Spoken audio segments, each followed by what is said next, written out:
Jumpa lagi sama Iman Bata ya kan. Kali ini aku sih membaca aja sebenarnya dalam Instagramnya Akmal Marhali 20. Wah, ini sebenarnya uploadnya ini tanggal 3 hari yang lalu sebenarnya 3 hari yang lalu.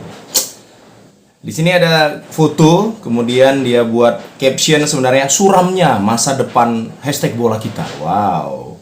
Terus dia tulis nih, keinginan Presiden Jokowi untuk transformasi sepak bola nasional tampaknya akan bertepuk sebelah tangan.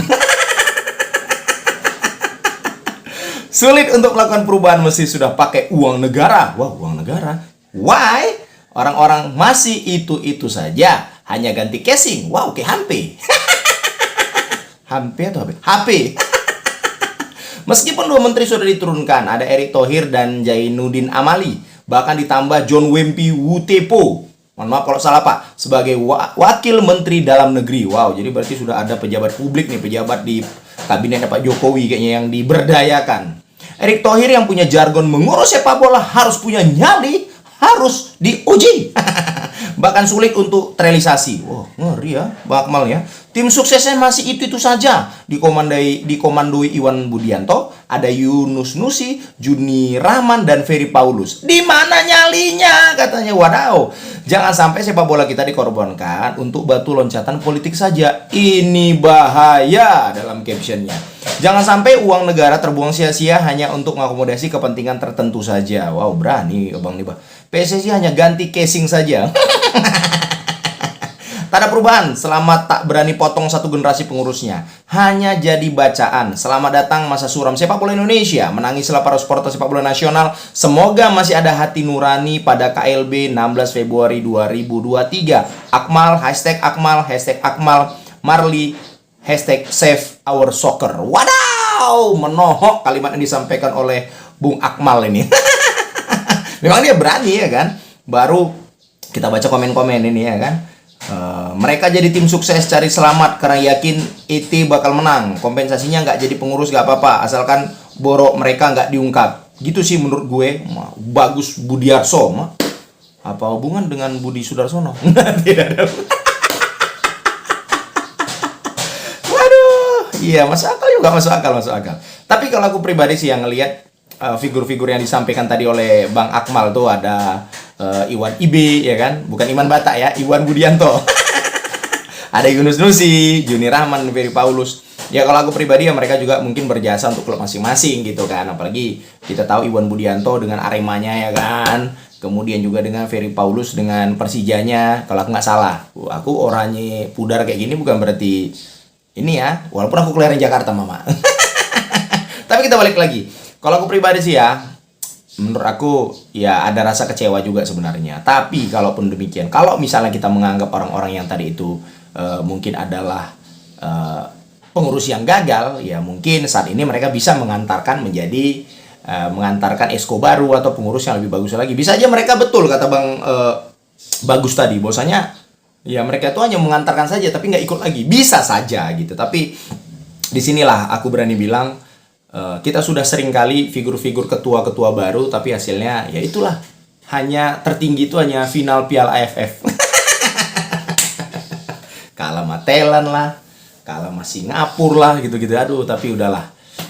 Harapan kita sebenarnya ya bukan apa-apa ya. Kalau aku sih nggak mikirin liganya, bagaimana caranya nanti kalaupun terpilih misalnya, atau jangan-jangan yang terpilih Pak Lanyala Mataliti apa Lanyala, bisa aja beliau terpilih ya kan, kita nggak tahu ya kan. Apa ya, yang penting intinya kalau aku pribadi siapapun jadi ketua PSSI ya aku tahu ngurus bola itu asli rumah nggak murah lah, mahal gitu. Logika berpikir kita aja ada 20 pemain dikasih jatah sepatu aja harga 150.000, 2 biji 3 juta kali 20 dan 6 juta, belum baju segala macam. Memang olahraganya mahal, tapi harapan aku sebenarnya PSSI ya yang terpilih siapapun nanti ya kompetisi grassroots lah, itu aja. Jangan lagi festival-festival, tapi kompetisi liga gitu. Dan liganya itu bukan liga yang tiap hari bermain, ada waktu untuk beristirahat untuk anak-anak kecilnya, ada waktu untuk recovery-nya 2 hari mungkin wajar lah, karena Piala Dunia pun 2 hari libur baru main lagi kan. Ya mungkin bisa dicontoh kalau ternyata biayanya kalau liga terlalu berat, ya kompetisi lah, tapi jangan festival. Kalau festival ini kan ngeri kali, Mak. udah anak kecil, di push lagi kita harus main satu harian, bisa harus main pagi, main siang, main malam. Waduh, itu udah, apalagi yang melakukan, kalau misalnya yang melakukan itu swasta, aku pikir wajar-wajar aja, sah-sah aja. Tapi kalau sempat, mohon maaf nih, asprop gitu, ya kan, yang membuat, atau askap yang membuat seperti itu festival, ya kalau bisa ya dijauhi lah. Buatlah turnamen minimum atau liga supaya anak-anak itu punya kesempatan bermain di semua ajang usia 8 tahun. Aku sih punya teman Doni Siregar, mungkin kenal semua juga, Jamal Alfred Riedel pernah dipanggil juga ke tim nasional. Dia juga buat kayak SSB lah, Akademi Utama Asia, yang liganya itu berjalan setiap sekali seminggu. Nah, ya kan, ya aku lihat ya ke depannya mudah-mudahan tetap konsisten Utama Asianya. Karena aku yakin pasti akan konsisten. Jadi ya dibuat kayak gitulah. Jadi yang disampaikan Bung Akmal itu bisa aja sebuah trigger lah untuk Pak siapapun lah. Mungkin dia kalau di sini men-trigger tadi Erick Thohir kan. Mudah-mudahan Pak Erick Thohir juga bukannya sekedar jargon kayak pejabat-pejabat ya, atau misalnya anggota dewan yang biasanya memberikan jargon tapi kadang sulit untuk merealisasikannya ketika bergabung bersama-sama dalam ini, ya kan. Tapi ya intinya itulah, aku pikir kita tetap harus percaya diri dengan sepak bola kita. Masukan dari Bung Akmal ini aku pikir ini adalah kritik menohok sebenarnya. Kalau memang tidak benar, ya mari buktikan Bung Akmal salah. Tapi kita harus apresiasi apa yang disampaikan oleh Bung Akmal, karena dia berani menyebutkan nama orangnya itu saja. Dan memang kita harus akui sendiri, mulai dari zaman aku Liga Indonesia pertama kali itu, kalau nggak salah aku Pak Ajoranas itu dulu ketua PSSI. Dulu Liga Indonesia dibuat, ya kan, lagunya keren, ya kan, Indonesia ke pentas dunia dulu gitu. Tapi sampai sekarang jangan kan pentas dunia, kita ngalahkan Kamboja aja kemarin itu udah cengap-cengap, ya kan. Padahal itu masih Honda yang di pelatihnya, belum Suzuki, belum Yamaha. Ya kan? Belum Revo, Mega Pro. Wah, masih Honda, masih Keisuke Honda itu pelatihnya. Sempat mereka kolaborasi Jepang itu Mitsubishi main. Nggak bahaya gitu, ya kan, idola.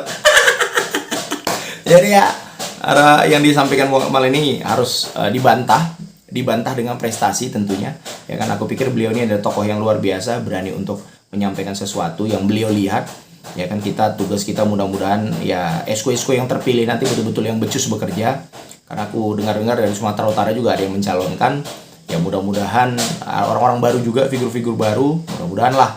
Jadi benar-benar Liga Indonesia itu, atau sepak bola Indonesia, mengakar rumput mulai dari akar, batang, ya kan, sampai daun, akhirnya menghasilkan buah yang namanya prestasi. Itu harapan kita. Jadi salut buat apa yang disampaikan oleh Bung Akmal dan Pak Erick Thohir. Keberaniannya mana? Aku pikir ya harus berani lah, karena selama ini PSSI sering mendapatkan figur-figur baru yang mungkin di kalangan sepak bola juga baru-baru gitu kan. Misalnya contoh gubernur kami Pak Edi Rahmayadi. Tapi ya gimana, kita lihat prestasi juga, karena orangnya juga masih itu saja. Harapan kita memang walaupun orangnya itu saja, karena memang mereka mungkin yang punya duit, ngurus sepak bola nggak murah, ya itu. Tapi kalau bisa pun mundur aja dulu, ya kan, mundur, lihat dulu satu musim kepengurusan baru, nggak terlibat dulu Pak Iwan Budianto misalnya, ya kan, nggak terlibat. Habis itu ternyata prestasi gitu-gitu aja, baru Pak Iwan Budianto ngomong, tengok gimana pas zamanku toh. Ya itulah dongan-dongan.